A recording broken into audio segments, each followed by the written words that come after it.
Order. Questions for oral answer. Dr. Chia Shi Lu. Question 1. Mr. Speaker, as I will be making a ministerial statement later on this subject, may I have your permission to take both question 1 and 2 during my ministerial statement? Yes, please. Engineer Lee Biwa.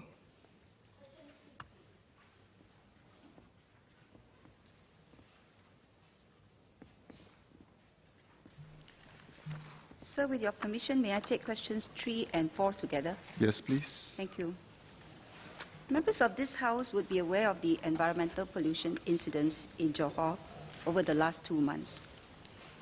In February, the National Environment Agency, NEA, detected hotspots of fires with smoke plumes in southern Johor through satellite remote sensing. The Department of Environment, or DOE, Johor, subsequently alerted NEA to fires at 2 landfills in Bandar Tenggara and Tanjung Langsat, as well as a fire in Pungai in the area of an oil palm plantation. The resultant smoke plumes, blown by the prevailing northeasterly winds, affected both Johorians and Singaporeans, with intermittent burning smells over the past few weeks. While most of the fires have been put out, NEA continued to detect hotspots in southern Johor. NEA monitors the ambient air quality in Singapore through a network of real-time ambient air monitoring sensors across Singapore. These sensors continuously measure the key air pollutants, namely sulfur dioxide, nitrogen dioxide, carbon monoxide, ozone, particulate matter, both PM2.5 and PM10. The concentrations of these air pollutants are used to compute the Pollutant Standards Index, or PSI, over a rolling 24-hour period. Since June 2016, NEA has introduced bands and descriptors for the 1-hour PM2.5 concentrations as a guide to help the public better assess the current air quality. The 24-hour PSI and 1-hour PM2.5 readings in the 5 regions of Singapore and corresponding health advisory are available to the public on the NEA website and My Environment mobile application. Members of the public can use the information as a guide to plan their activities. Between early February and mid-March, when the hotspots were detected in Johor, the 24-hour PSI readings remained within the good to moderate range, and the 1-hour PM2.5 levels remained in the normal range. According to media reports, since 7 March 2019, more than 3,000 Johorians fell ill as a result of the illegal dumping of around 20 to 40 tons of chemical waste into Sungai Kim Kim, a river in Pasir Gudang. Hazardous fumes cause severe symptoms, including nausea, shortness of breath, and vomiting. Thousands needed immediate medical attention, and many were admitted to hospital for treatment. Some were in critical condition and had to be placed under intensive care. Young and vulnerable children were among the worst affected. The authorities closed all 111 schools in the Pasir Gudang district on 13 March 2019 for more than 2 weeks. Singaporeans watched with deep concern and were saddened by this serious environmental violation, where toxic chemicals were dumped into the river, with little regard for the people who live in the surrounding areas. The chemicals detected in the air samples from Sungai Kim Kim and its vicinity contain chemicals such as benzene, which is carcinogenic. The Malaysian media has also reported illegal dumping of chemical waste at other sites in Pasir Gudang. According to the Malaysian authorities, they have cleaned up a 1.5 kilometer polluted stretch of Sungai Kim Kim in Pasir Gudang. More than 9,000 tons of soil and 1,500 tons of polluted water have been removed. The Malaysian authorities have worked expeditiously to contain the problem in view of the impact to the environment and to public health. I wish all those affected, and in particular the children, a speedy recovery. Singapore stands ready to provide assistance to the Malaysian authorities if needed. Throughout this period, our agencies have been closely monitoring the situation and putting in place precautionary measures to guard against any potential pollution impacts arising from the illegal dumping of chemical waste. We have not detected any pollution impacts on Singapore's air and water quality or water supply. NEA continuously monitors the ambient concentration of a variety of volatile organic compounds or VOCs at our air monitoring stations, including at 4 stations located in the northeastern region of Singapore. These include benzene, toluene, and xylene, as well as other common VOCs from industrial emissions, which are closely monitored by other environmental agencies, such as the United States Environmental Protection Agency, or US EPA. NEA has not detected any elevated levels of VOCs. The 24-hour PSI has also been in the good to low moderate range, while the 1-hour PM2.5 readings remained in the normal range. The SCDF has also deployed its portable stand-off chemical gas detectors at the northeast region of Singapore to detect toxic chemicals, and has not detected any toxic chemicals in the air. For water quality, NEA's continuous buoy-based coastal water quality monitoring sensors deployed along the Straits of Johor have not detected any unusual variation in the key physical, chemical, and microbiological water quality parameters. NEA has also taken the additional step of collecting water samples at Pulau Ubin and its vicinity to test additional parameters, including compounds Malaysia has identified due to the chemical waste dump in Sungai Kim Kim. These compounds have not been detected in our water samples. NEA has also not detected any anomalies in the quality of the waters at our recreational coastal beaches. PUB's online sensors have shown that the water quality of Johor River, our waterways and reservoirs in the north and northeastern part of Singapore, as well as the water supply, is within normal variations.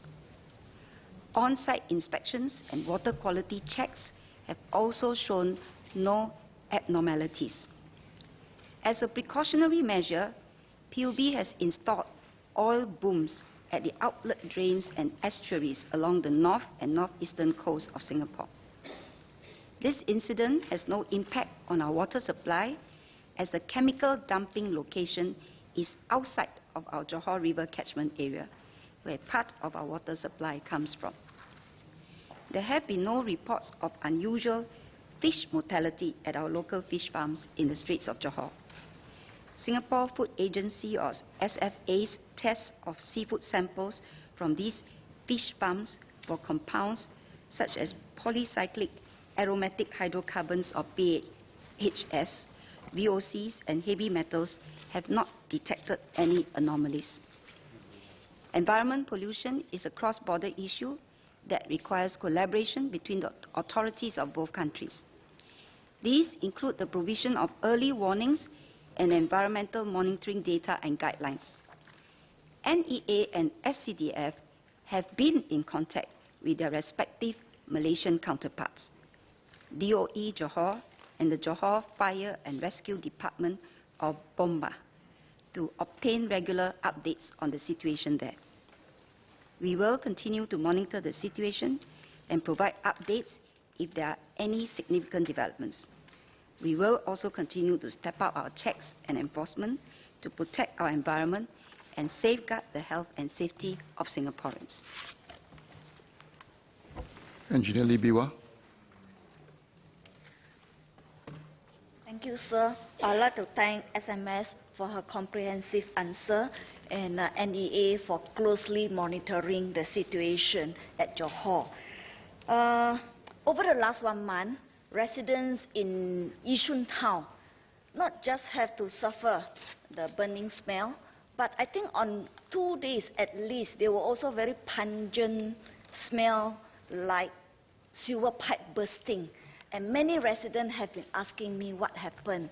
And I had to approach NEA for answer. I would like to ask, is it possible for NEA to be more active or more forthcoming in broadcasting any findings or so as to keep residents informed?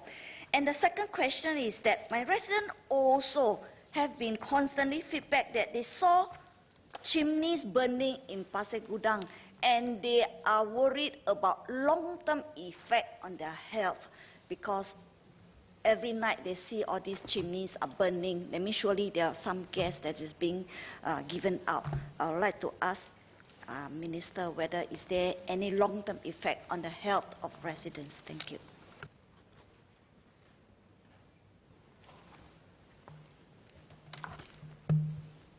For the first question on whether we can give more regular updates, I suppose. First of all, as I've said, actually on our website, NEA website, as well as on my environment app, we do provide readings, hourly updates, in fact, of PSI and PM 2.5. And we monitor that for the 5 regions, North, South, East, West, and Central. And that will also include the Northeast area. And if there are actually any significant variations, for instance, above normal levels, unhealthy levels, we would actually notify the public with this information. As regards cross-border environmental pollution, for instance, or smells coming from Johor, we work very closely with our Johor counterparts, DOE Johor, as I've said, and also the Johor Fire Department. We also have continuous monitoring as well as our remote satellite sensing to identify smoke plumes as well as hotspots. But these obviously would be the larger smoke hotspots and smoke plumes that we can detect.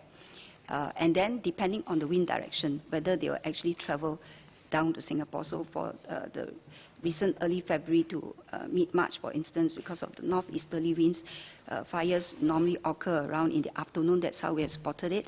By the time it comes in the evening, when the wind has weakened, slowed down, as well as the temperatures have cooled, these smells, if there are, would be harder to disperse and dilute and disperse because the pollutants, the air pollutants, will be hard to disperse upwards due to the cooler temperature, and then the wind doesn't bring it away.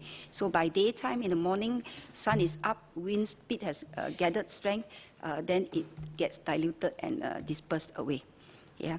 But let me say that actually there is no direct correlation or association between the smells, burning smell or chemical smells, and the ambient air quality readings.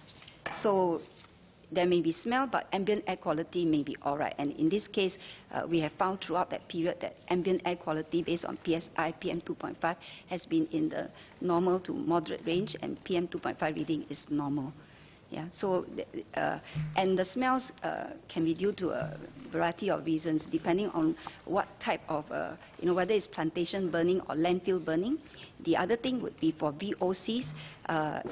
By itself, there could be smell, or it could be mixed with other chemicals, and then it produces different smells. So, but as I said, there is actually generally no correlation between the air quality readings and the smells. Regarding flaring, actually, I assume that that's what the member is talking about. So there are actually petrochemical industries and all that in Pasir Gudang. And flaring actually is a common safety feature in refineries and petrochemical plants. So what happens is during routine maintenance, when there's either a shutdown, plant shutdown or startup, you need flaring to prevent the build-up of processed gases. And actually, flaring will safely burn these processed gases off into carbon dioxide and water vapor, so that there wouldn't be any health impact due to this flaring.